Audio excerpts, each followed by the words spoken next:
السلام علیکم، میں ہوں کرن بٹ۔ میں لائی ہوں آپ کے لیے امیگریشن، ویزوں اور بیرون ملک سفر سے جڑی اہم اپڈیٹس۔ چلیے نظر ڈالتے ہیں آج کی پہلی اپڈیٹ پر۔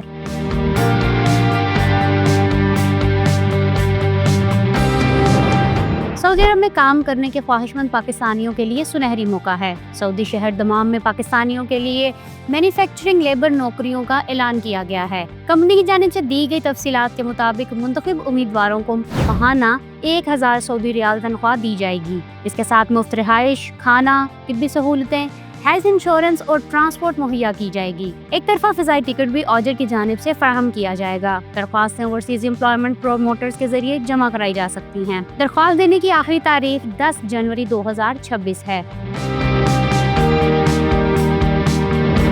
بحرین میں پاکستانیوں کے لیے سیکیورٹی گارڈز کی نوکریوں کے مواقع کھل گئے۔ دارالحکومت منامہ میں نئی بھرتی مہم کے تحت اسامیوں کا اعلان کیا گیا ہے۔ امیدواروں کو 120 بحرینی دینار ماہانہ تنخواہ کی پیشکش کی گئی ہے۔ یہ رقم پاکستانی کرنسی میں 90,000 روپے بنتی ہے۔ اس کے ساتھ مفت رہائش، طبی سہولیات، ٹرانسپورٹ اور ہیلتھ انشورنس بھی فراہم کی جائے گی۔ ایئر ٹکٹ بھی کمپنی برداشت کرے گی، البتہ کھانے کے اخراجات امیدوار کو خود برداشت کرنا ہوں گے۔ یہ بھرتیاں اوورسیز امپلائمنٹ پروموٹرز کے ذریعے کی جائیں گی۔ درخواست جمع کرانے کی آخری تاریخ 26 نومبر مقرر کی گئی ہے۔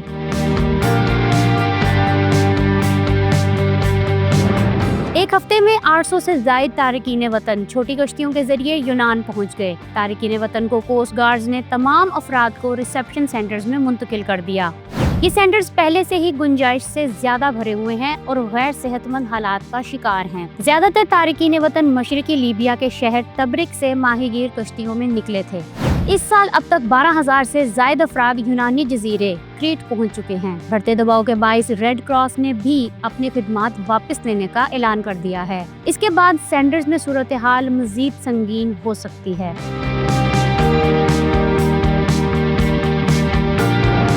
اسپین کے زیر انتظام کینری آئی لینڈز میں غیر قانونی مہاجرین کی بڑی تعداد آ پہنچی۔ صرف 2 روز میں 300 سے زائد افراد مختلف کشتیوں کے ذریعے جزائر تک پہنچنے میں کامیاب ہوئے۔ موریتانیہ سے 64 افریقی مرد کشتی میں اسپین پہنچے۔ اگلے ہی روز ایک اور کشتی 21 مسافروں کے ساتھ گران کناریا پہنچی۔ اسی روز 235 افراد پر مشتمل سب سے بڑی کشتی بھی سمندر میں روک لی گئی۔ اس میں 149 مرد، 64 خواتین اور 22 بچے شامل تھے۔ اسپین کی میری ٹائم ریسکیو فورس نے کئی گھنٹے طویل کارروائی کے بعد تمام افراد کو بحفاظت ساحل تک پہنچایا۔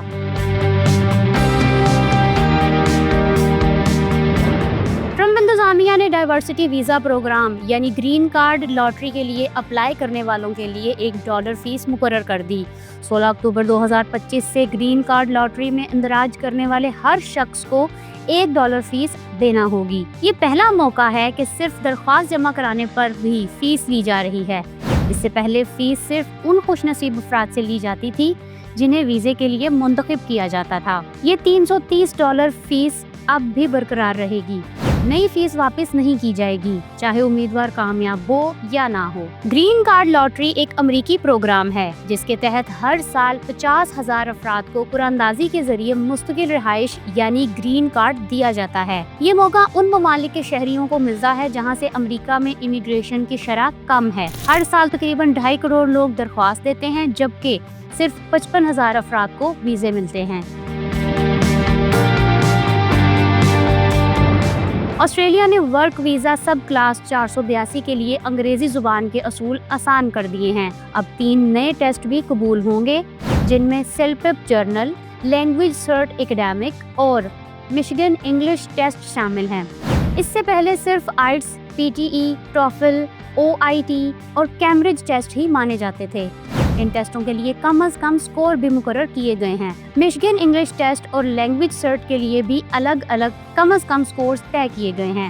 کینیڈا، برطانیہ، امریکہ، آئرلینڈ یا نیوزی لینڈ کے شہریوں کو ٹیسٹ کی ضرورت نہیں ہوگی۔ 5 سال انگریزی میں تعلیم حاصل کرنے والے بھی مستثنی ہوں گے۔ جن پیشوں میں رجسٹریشن یا لائسنس کے لیے انگریزی ٹیسٹ پاس کرنا ضروری ہے، وہاں بھی دوبارہ امتحان نہیں دینا پڑے گا۔ نیوزی لینڈ نے 2025 کے آخر تک ورک ویزا پالیسی میں بڑی تبدیلیوں کا اعلان کیا ہے۔